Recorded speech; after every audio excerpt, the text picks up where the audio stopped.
In this video and the four following videos, we're going to be looking at the four major organic molecules of cells. When we use the word organic, you've probably heard of organic food, which means it's been grown without chemicals and other things.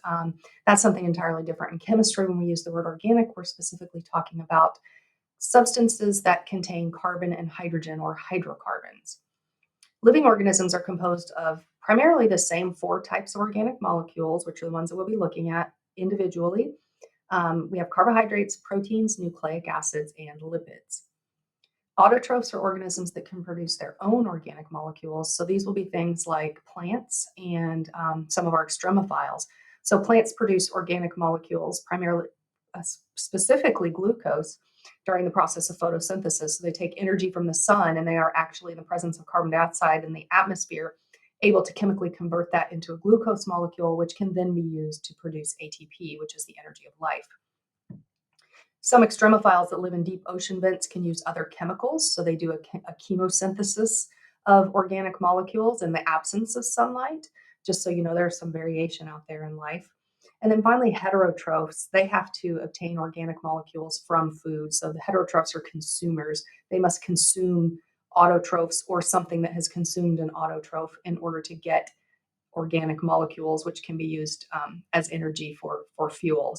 So like humans, we cannot obviously photosynthesize. So we must eat organisms that have photosynthesized or eat organisms that have eaten organisms that have photosynthesized. The next thing we want to look at are polymers and monomers, because when we're talking about organic molecules, we're going to be looking at sort of many different molecules that are actually joined together in different ways. So a polymer is a chain of molecular subunits called monomers.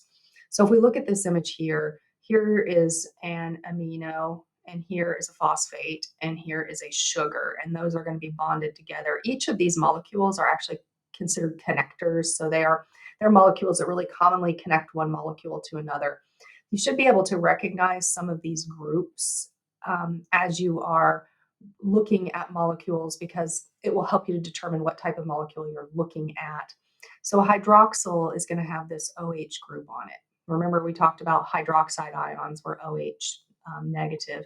Here, this one's not negative because it's bonded to another atom, so it does have that complete valence shell. It's not free floating in a solution, but we can recognize that this atom does have a hydroxyl group. An amino group is found on this amino. So this is the amino group. It has an amino on it, which is part of the reason it's called an amino group. NH2 is how you determine that something is an amino. Phosphate groups are commonly, you'll see this centrally located phosphorus atom at the center, and it's surrounded by oxygens. And then finally, this is an amino acid, and it has an amino group on it. Here's our NH2, but on this side, it has a carboxyl group, and you should be able to recognize carboxyl as COOH. So hydroxyl is OH, carboxyl COOH, amino NH2, and phosphate is PO4.